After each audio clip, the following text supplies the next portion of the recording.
Welcome back to Auto Salvage Outlaws. Got the rat's nest all figured out here.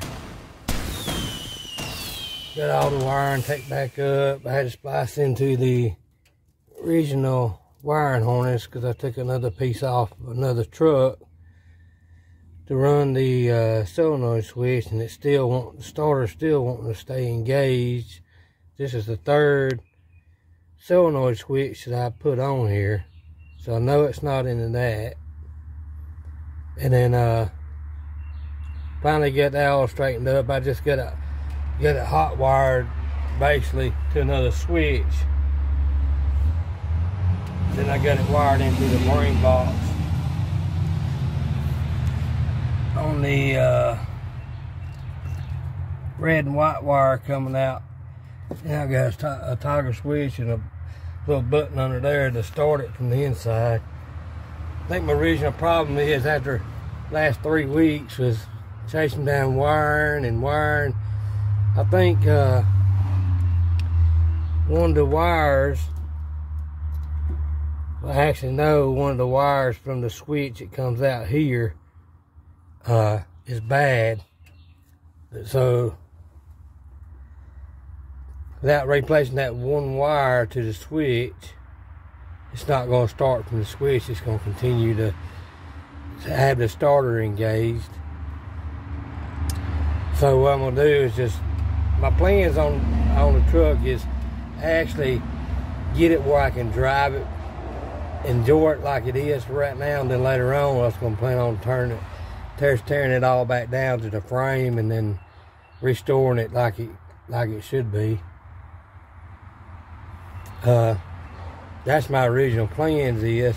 I've got so much to do that I ain't got time to do it now.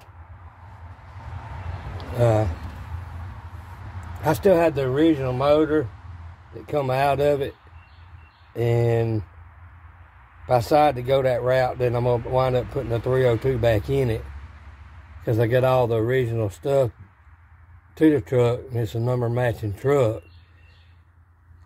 But as far as everything else, I've still got the original alternator on it. It's, believe it or not, it's still working. I got a new one I'm gonna put on it, but all the stuff I took off of it, I still have the original motor, the intake, carburetor, basically everything. I kept all that. And then later on, like I said, if I decide to keep it, then I'll restore it later on. But I just want to actually just drive it. And then maybe later on, then I'll tear it back down and pull the cab off. All the cab mounts looks pretty decent. It's just, you know, over the years, they pretty much need to be changed, but they ain't bad. The truck still sits up good. I've replaced everything on it except for the universal joints and the shocks, and that's my next step, is getting them changed over. I did get it where it run right. Still got a little miss in it due to the carburetor. So I know it's the carburetor because I put a new one on it and it runs smooth like butter. So I know it's in the carburetor. So I got my 4-barrel intake. I think I'm gonna swap it over to the 4-barrel Edelbrock or Quadjet. Probably wind up going with a Quadjet off of like a later model Chevrolet in the early 70s.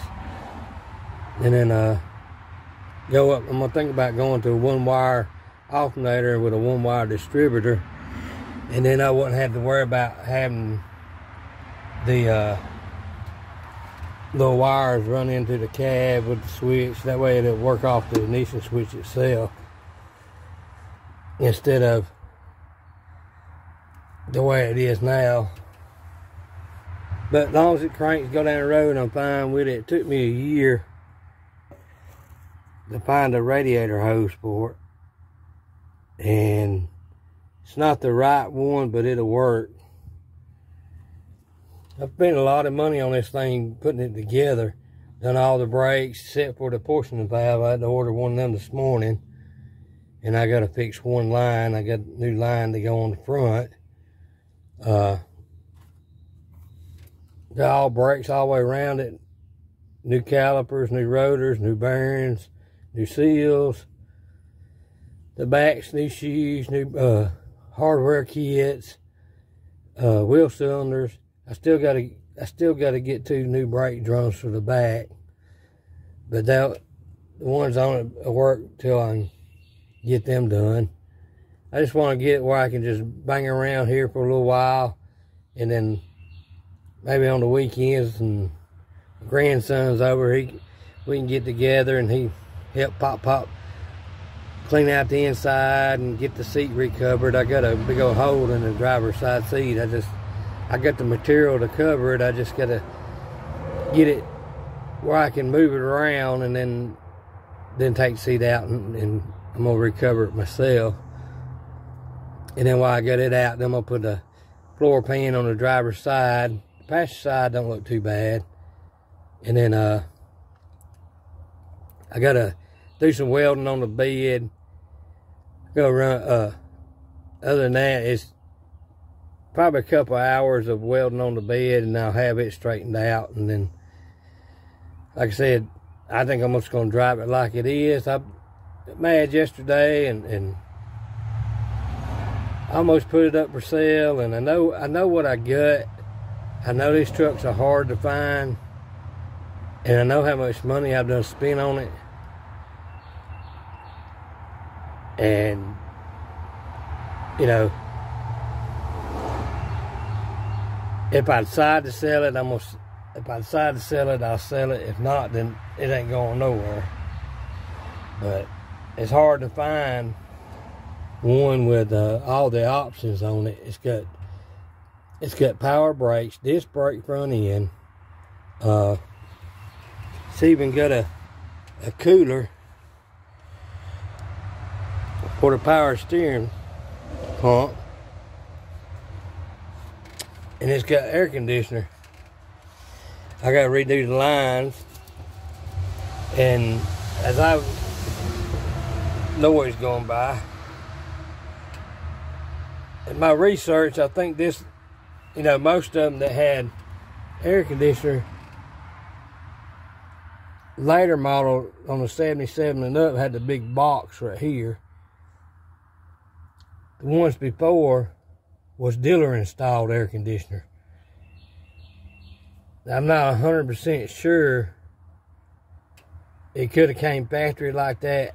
I'm not really sure, but I do know it's air conditioner truck before the big old bulky boxes.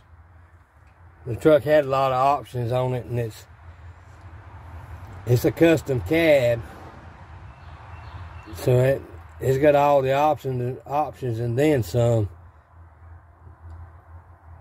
It's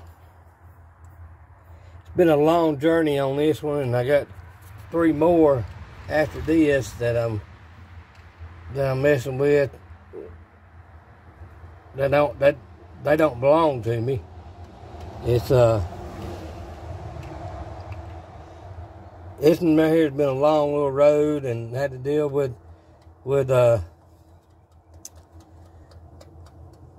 lot of death in the family, and sickness, and a little bit of everything, and we're just trying to get back to normal. And I should say normal. I should say the new normal. It's never normal after you start. You know, when you lose your youngins, it's not normal then. But yeah, I spent a lot of money on this thing and to get it where I want it, and I'm still tinkering with it, and maybe hopefully in the next couple of days I can finally say I can drive it out the driveway and drive around here for a little while, take it to a couple of cruise-ins like it is, and just have fun with it. That's what the main thing with these old cars is. It don't matter, you know, a lot of people that has the money to dump in one to make it all pretty and shiny. It ain't all about the pretty and shiny.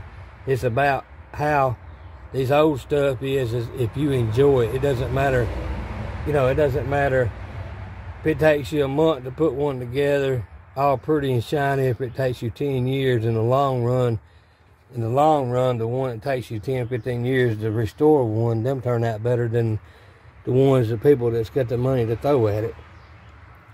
But that's what it's all about. It's about enjoying it for yourself and your family to enjoy it, taking to the cruising and car shows. That's what it's all about. It ain't about shiny and gold. It's about enjoying messing with these. I'd like to give a shout out to Jamie Phillips at Action Auto Parts. If y'all need some parts for his old stuff, he has got a slew of old vehicles. He will send you a part. He's got another guy that's working with him, JJ. They will pull the part and they will box it up and ship it to your front door. You can't beat that nowhere with the service. He's a top-notch guy, and I've talked to him on the phone. He's real knowledgeable about the junk trade, and his prices are 10 times better than anywhere you can go. So if you would give him a like button and subscribe to his channel, and if you need any parts, hit him up, because he deals with a bunch of old stuff and new stuff. So if you need a part, all you gotta do is holler at him. So there's another one I want to give a shout out. The other channel is called J&J Backwood Shop. If you get a chance, go over and show them some love and like and subscribe. You know, most of the small channels all they're doing, it was just trying to make it that magic number. You know, I got one video that's got 1,600 views on it and a lot of watch hours, and I'm about halfway there to the magic number. And we plan on doing a giveaway when we get to the 1K subscribers. So if you would, you know, go show them some love and enjoy watching their channel. And like I said, all the small channels got to stick together, and we got to support one another and getting to that magic number. Because if you don't, we'll never get there. You know, some people start a YouTube channel one day, and 3 days later they got 30,000 subscribers on. And it don't make no sense. You know, and I think YouTube needs to do away with that freaking magic number. But you know how that goes. Like I say, we got a lot of stuff coming up. Kind of thrilled about what we got going on. So if you like our content, and subscribe and like and comment, and like I said, get a chance to the other channels, like and subscribe and comment on their channels, and I'll catch you in the next one.